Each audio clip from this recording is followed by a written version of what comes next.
Vijayawada YCP MP Kesineni నానిని చూసి ఊసరవెల్లి కూడా సిగ్గుపడుతుందని ఆరోపించారు టీడీపీ మాజీ ఎమ్మెల్సీ బుద్దా వెంకన్న. రాజకీయాల్లో ఇప్పటి వరకు ఎన్నో రంగులు మార్చిన చరిత్ర కేశినేని నానిదేనని ఆయన దుయ్యబట్టారు. గతంలో పీఆర్పీలో ఉన్నప్పుడు చిరంజీవిని, మొన్న టీడీపీలో ఉండి చంద్రబాబును మోసం చేసిన ఘనత ఆయనదేనని ఎద్దేవా చేశారు. సొంత తమ్ముడు పోటీగా నిలబడితే తల్లి, చెల్లి కూడా నీ ఛాయలకు రాలేదంటూ బుద్దా వెంకన్న ఎద్దేవా చేశారు. విజయవాడ వెస్ట్ నుండి పోటీ చేస్తున్న సుజనా చౌదరి వెనుక క్యారేజీలు పట్టుకొని తిరిగిన నాని ఇప్పుడు ఆయన్ని విమర్శించడం విడ్డూరంగా ఉందన్నారు. కేశినేని నాని తన ఎన్నికల అఫిడవిట్లో అప్పుల సంగతి ఎందుకు ప్రస్తావించలేదంటూ బుద్దా వెంకన్న మండిపడ్డాడు. కేశినేని నానిని చూసి ఓసరివల్లి కూడా సిగ్గుపడుతుంది. ఓసరివల్లి కంటే ఎక్కువ రంగులు మార్చినటువంటి వాడు కేశినేని నాని. 2009 ప్రజారాజ్యం, 2014 తెలుగుదేశం పార్టీ, 2024 వైసీపీ. ఏ పార్టీలో ఉంటే ఆ పార్టీకి భజన చేయడం కేశినేని నాని అలవాటు. మనందరం చూసాం. చిరంజీవి గారు అంత గొప్పవాడు లేడని ప్రజారాజ్యంలో అన్నాడు. అన్న 6 నెలలకే చిరంజీవి గారు విమర్శించాడు. తర్వాత చంద్రబాబు నాయుడు గారు అంత గొప్పవాడు లేడన్నాడు. తర్వాత మళ్ళీ చంద్రబాబు గారిని విమర్శించాడు. ఇప్పుడు జగన్మోహన్ రెడ్డి అంత గొప్పవాడు లేడన్నాడు. రేపు జగన్మోహన్ రెడ్డి విమర్శించాడుగా. వీటి సంగతి ప్రతి ఒక్కరికి మనకి తెలుసు. ఎందుకు చెప్తున్నానండి దీన్ని? అతను పశ్చిమ నియోజకవర్గంలో పర్యటిస్తూ ఎక్కువగా చంద్రబాబు గారిని, సుజనా చౌదరి గారిని నానా మాట్లాడి సింగపూర్ చేస్తారంట. చంద్రబాబు నాయుడు గారు కానీ, సుజనా చౌదరి గారు కానీ పశ్చిమ నియోజకవర్గాన్ని సింగపూర్ చేస్తారన్నారా? చెప్పండి.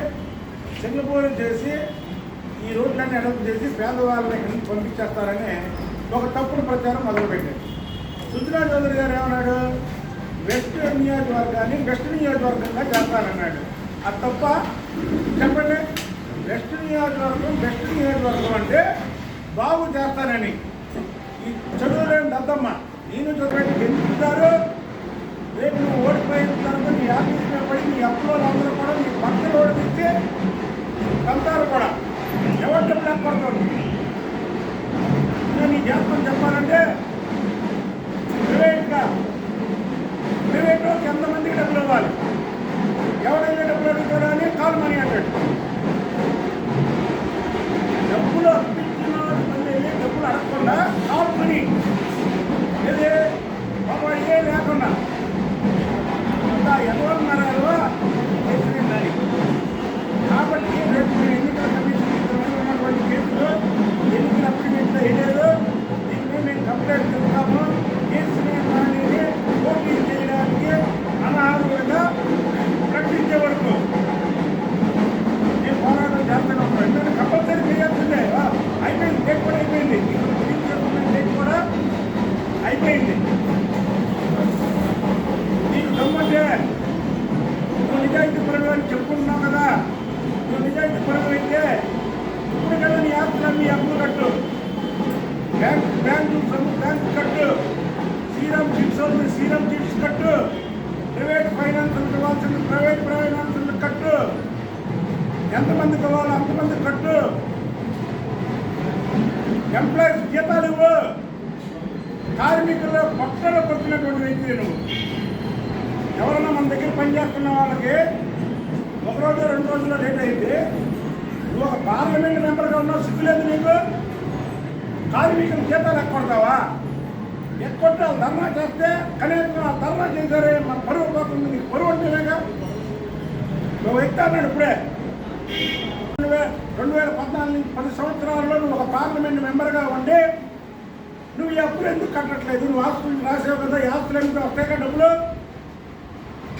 బ్యాంకులకి పంగనామాలు పెట్టడం, శ్రీరామ్ చిట్స్కి పంగనామాలు పెట్టడం, మామూలు వాళ్ళ దగ్గర అయితే అప్పులు తీసుకున్న వాళ్ళకి పంగనామాలే కాదు, ఆఖరికి రానీయుడు వాళ్ళ దగ్గర గన్మెన్లు ఉన్నారు కదా. గన్మెన్లు ఉన్నారు, డాక్టర్కి అపాయింట్మెంట్ కూడా ఉండదు. అంత నీట్గా నికృష్టి వాడు కేసునేని నాని. ఇతని మీద 420 కేసు ఉంది. ప్రతి ఒక్కరికి తెలుసు. ఏం కేసు ఏదంటే శ్రీరామ్ చిట్స్ అని పెట్టారు. అలాగే లేఖ రాస్తాం మేము మా లాయర్లతో సంప్రదించి నువ్వు ఎదుటి మనిషిని ఒక ఏళ్ళు పెట్టి చూపించేటప్పుడు నీ మీద 4 ఏళ్ళు నీ వైపు ఉన్నాయి, నువ్వు చేతులవి అప్పుడు కంటే ఎక్కడతావు, ఇండియా వారికి 10 సంవత్సరాలుగా పట్టిన దరిద్రాన్ని నువ్వు